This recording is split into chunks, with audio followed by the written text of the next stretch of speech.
जय हो गंगा मैया की। भक्तों, आप सभी का स्वागत है आपके अपने चैनल पर संदीप भक्ति ज्ञान गंगा में। भक्तों, आज की इस वीडियो में मैं आपके साथ गंगा तट पर जब स्नान करने जाते हैं तो किस प्रकार सरल विधि से गंगा मैया का पूजन करना चाहिए।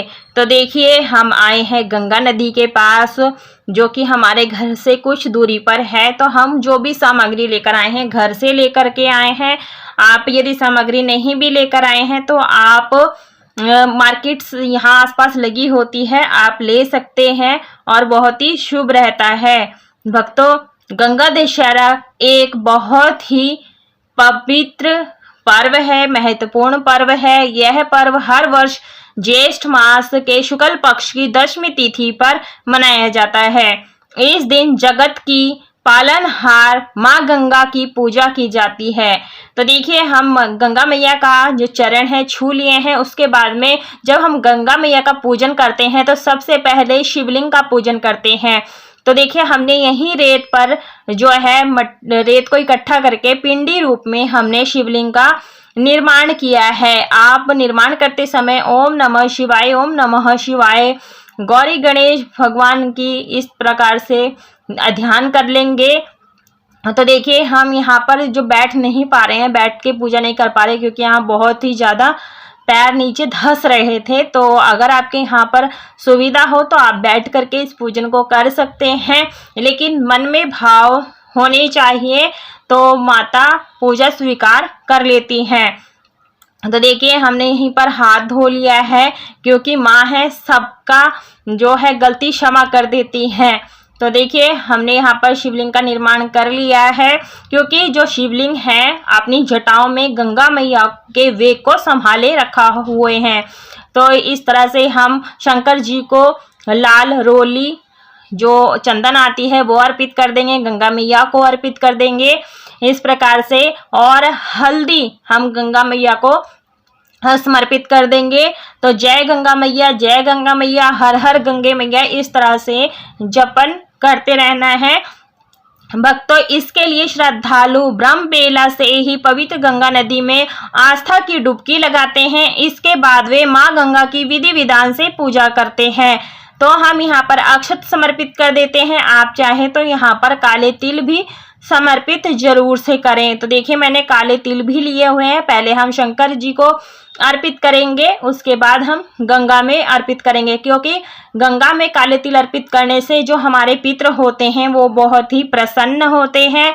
यदि आप मैया के लिए चुनरी लेकर आए हैं तो आप अर्पित कीजिए, नहीं तो आप वस्त्र रूपी कलावा इत्र लगा करके समर्पित जरूर से कराएं। भक्तों, शास्त्रों में निहित है कि ज्येष्ठ मास के शुक्ल पक्ष की दशमी तिथि को माँ गंगा का पृथ्वी पर अवतरण हुआ था। इसलिए हर साल ज्येष्ठ मास के शुक्ल पक्ष की दशमी तिथि को गंगा दशहरा मनाया जाता है। तो देखिए, पूजन के दौरान भागीरथी जी का भी ध्यान करना है, क्योंकि भागीरथी जी की तपस्या से ही गंगा मैया धरती पर अवतरण हुआ था। तो यहाँ पर गंगा मैया को नारियल का भेंट अर्पित कर देंगे, पुष्प समर्पित कर देंगे। जो भी आपके पास पुष्प हो वह अर्पित कर दीजिए। यदि आप गंगा तट पर नहीं जा पाते तो घर के नहाने के पानी में आप गंगा जल की कुछ बूंदें जरूर से डालें। उसके बाद आप स्नान करें और उगते हुए सूर्य देव को आर्घ्य जरूर से दें। गंगा मैया को हमने यहाँ 16 श्रृंगार की सामग्री भेंट की है। और देखिए भक्तों, यहाँ पर हवा बहुत ही तेज चल रही है, बहुत ही अच्छा मौसम है।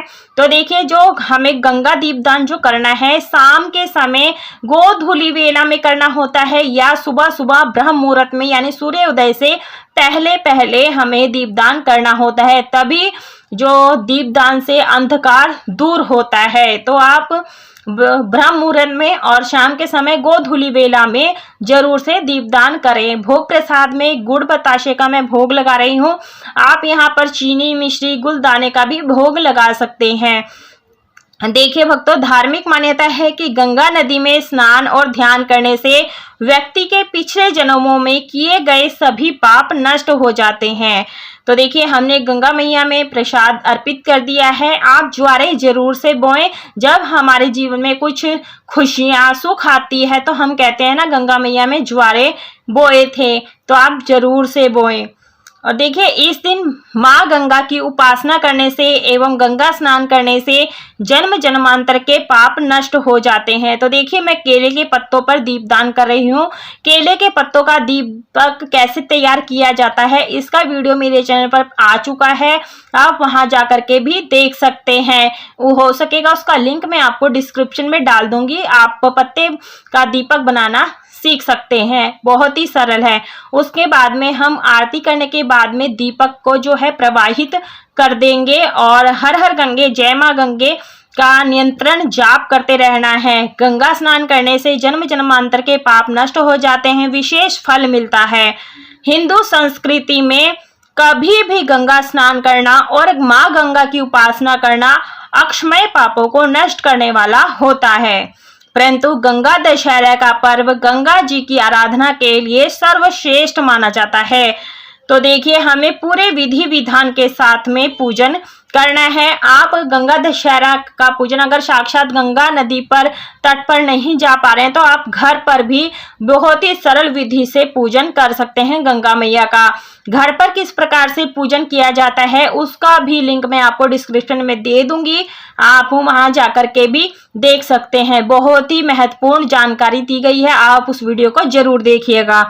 तो देखिए गंगा दशहरा के दिन 10 अंक का विशेष महत्व होता है, तो आप 10 दीपक जरूर से अर्पित करें और एक दीपक आप जो है गंगा नदी के तट पर जरूर से रखें। तो इस तरह से हमने बहुत ही सरल पूजा विधि के साथ आपको साक्षात गंगा मैया का पूजन करके दिखाया है। तो देखिए सनातन धर्म में गंगा दशहरा का पर्व विशेष महत्व रखता है। इसी दिन माँ गंगा प्रकट हुई थी। जातक इस दिन गंगा नदी में स्नान करते हैं, व्रत रखते हैं, पूजा आरती करते हैं गंगा मैया की और सच्चे मन से गंगा मैया की उपासना करने वाले जातक पर गंगा जी सदैव अपना आशीर्वाद बनाए रखती हैं। तो जो श्रृंगार की सामग्री है ये हम किसी जरूरतमंद को दे देंगे। जो नारियल की भेंट चढ़ाई है ये हम नदी में ही प्रवाहित कर देंगे, गंगा मैया को समर्पित कर देंगे। और देखिए जो भोग प्रसाद हमने लगाया था वो परिवारजन के साथ ग्रहण कर लेंगे। भक्तों ये पूजा आप स्वयं भी कर सकते हैं और पंडित से या पुरोहित से भी करवा सकते हैं। तो इस तरह से जैसे भी आपकी सुविधा हो आप वैसे इस पूजन को कर सकते हैं। तो देखिए हम सभी परिवार वाले मिलकर के इस पूजन को करने आए थे। आई होप आपको यह जो पूजा विधि पसंद आई है। तो आप गंगा दशहरे के दिन आप जरूर से साक्षात गंगा मैया का पूजन करें। नदी पर नहीं जा सकते तो घर पर आप जरूर से करें। और गंगा दशहरा के दिन जल से भरा हुआ घड़ा, चीनी और पानी वाले फल जरूर से दान करें।